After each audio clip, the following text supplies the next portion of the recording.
So this is our little ghetto setup. But pots in the ground, run to the ram. There goes your pneumatic, and then pull it. And I'm just pulling in the frame here. Went and luckily I have another S13 in the yard. This is the one that's supposed to get a VG swap. You know, that measuring inside distance between the two frame rails is about 27 and 3/4, 27 and a half, and right now back there I'm about 28. As you can see how it bowed out, but actually this driver's side didn't bow out from the curb. It was from the existing accident before I bought the car. When I got it, they had some type of accident happen. They changed that. It looks ugly. One day I'll address that. But yeah, coming together. But that's how the setup is, guys. All right.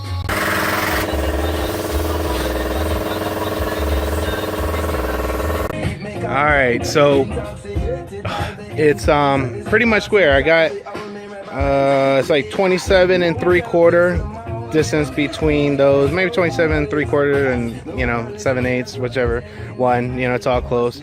Then you take a cross reference. So we took one from here to this bolt of the strut tower, and then one from there to this bolt, and based on that you should get, I think it's about 48 and 7/8 to 48 and 3/4, because I have this beautiful unmolested chassis here to check all my references with. Now, like I said, this car was in an accident before when I had bought it. I got it through Copart, whatever, and it must have had a front left damage or something of that nature, because we had that there, and then oh damn, I took it off. But you can see where they did some tack welds when they replaced the thingy. You kind of see it more deep in there when they changed that radiator support. So now they got the light, just to get it like nice level line with that. I gotta you can move this light like all over, as you can see, but I just got to open up the hole a tad bit just so I can get the lineup that I want. So now after this, it is just doing a bottom radiator support, and then then coming out with a bash bar, and then see where else my mind takes me from there, because it's fabrication time. So all right, now comes the good part. So like all of this is pretty much good, squared, same everything. Whenever they did this work too, they put this one a little bit higher on the what's it called, the radiator support, when they welded it and did whatever, but yeah, just so now I'll have it sit like this, and we'll see.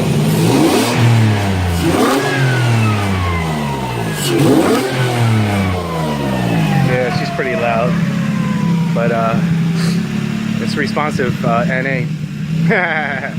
Alright guys, alright, so the 240 is back home.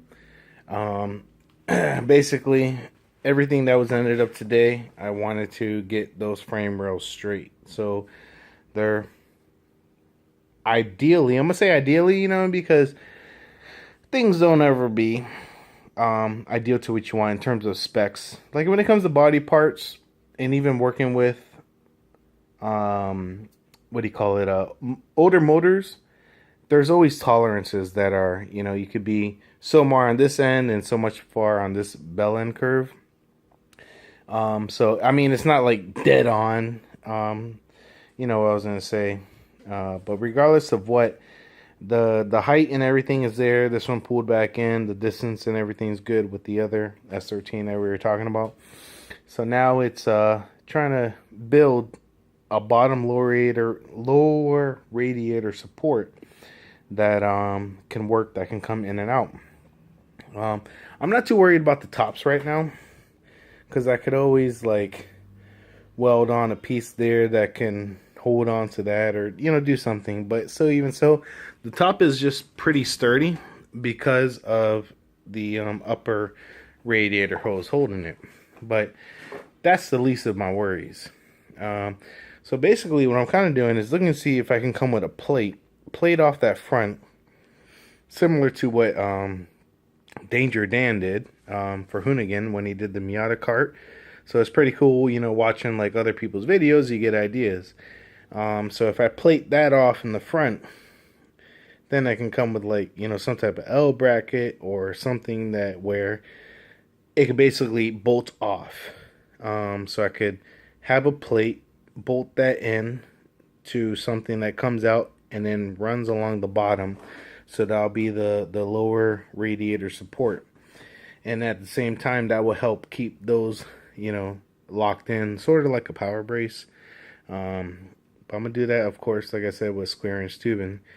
But anyhow, if I do that and I square that, I mean, you know, plate that off and do something with, you know, like a nut and bolt. So when you're plating that, there's two ways that I could go about it.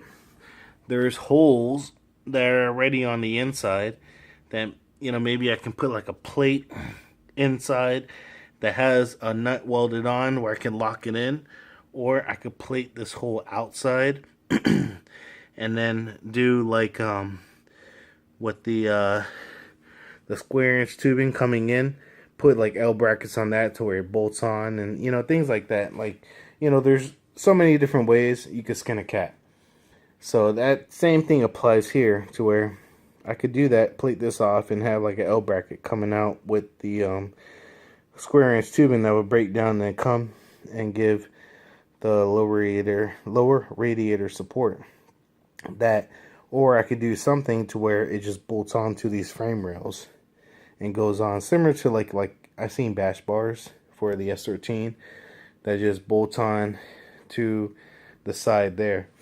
But this is the initial foundation of getting this setup going. So it's, I can either go plate off on the plate on the back of this, have a nut welded to the back of the plate, so then I could just put a bolt in and out, or I can use the existing holes. And sometimes I started thinking about that because of this nut right here, or I mean, yeah, well, it's really a nut, but it's a nut welded on the frame rail, so I could plate that out and then do like a nut and bolt through there or whichever. So that's, you know, one way.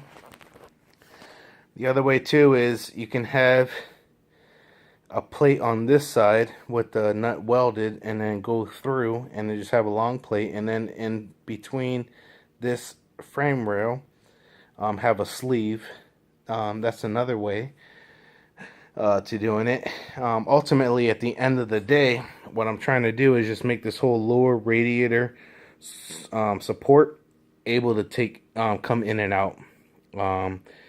Chair Slayer, who's with Hoonigan, most of you guys should know him.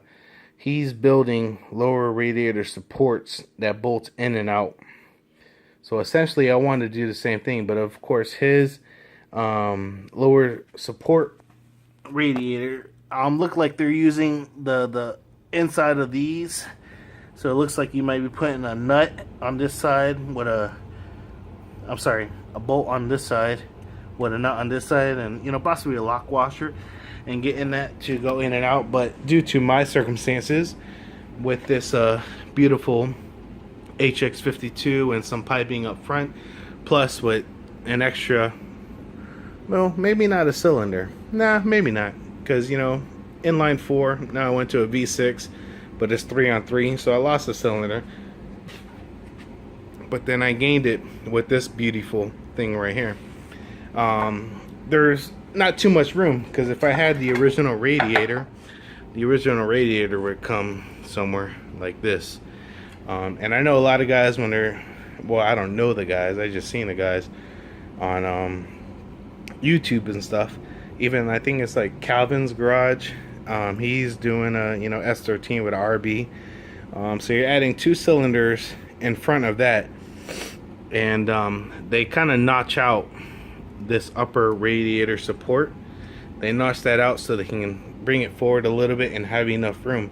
But a lot of that's tight, and that's, you know, the crazy part, you know, because heat has radiant, you know, there's radiant heat. So that's why I need to wrap all these bad boys. I mean, it's working as it is there, but I would definitely like to wrap it with some heat wrap similar to the turbine to keep everything condensed. Even today when I was driving the car, you know, I have no intercooler on the car. I'm running naturally aspirated. My intake temp sensor is back there, and the car was reading 107 degrees. A lot of that too, it was probably about like 80 degrees, about 85, 86 degrees, you know, from that. But regardless of that, you know, still from there to there was registering 107. So, I mean, it could have getting heat from here and all that. But when I'm cruising and I had the intercooler on, it's, you know, I can get 10 different, you know, my delta is about 10 degrees difference. So if it's 85 degrees outside, I can get about 75. Actually, no, sorry. I meant to say 10 degrees, but higher. So if it's 85 outside, I can get 95 degrees air intake temp. But now I've been reading, you know, like 107, 106, because I don't have no IC hooked up. And that's the same concept too when people are running naturally aspirated and they run a front mount intercooler, or sorry, a front mount intake air system. I don't know if you guys remember that back in the days with the Hondas and stuff. And I actually made a similar setup to mine on when I had a 95 200 SX, but I had a 1.6 and I had a 75 dry Zex system on that. And it was funny because to go with that car, I ended up, you know, like stock, I ran like a 16.3, and then I don't want to say stock, it was just no nitrous. I ran a 16.3, and then with nitrous I ran a 14.9. But anyhow, that's back in the days, back in like 2003 years.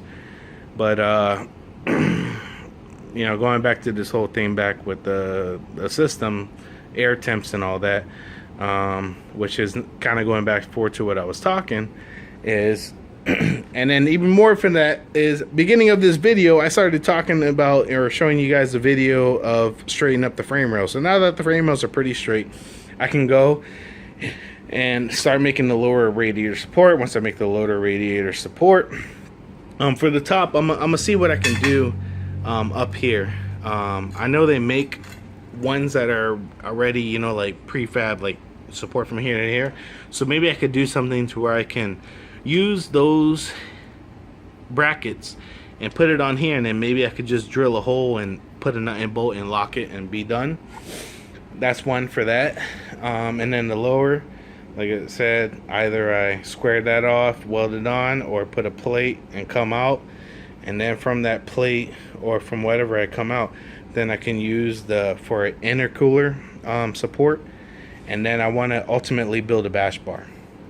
But then the end result is that when I need to take her out, to sleeve it, put some what do you call it, some forged pistons, some forged connecting rods and everything, and switch for 4-digit numbers, that I could pull that off on let me say like 4 bolts, 2 on the side, and then pull that out, pull all that out, and I could just pull that motor forward.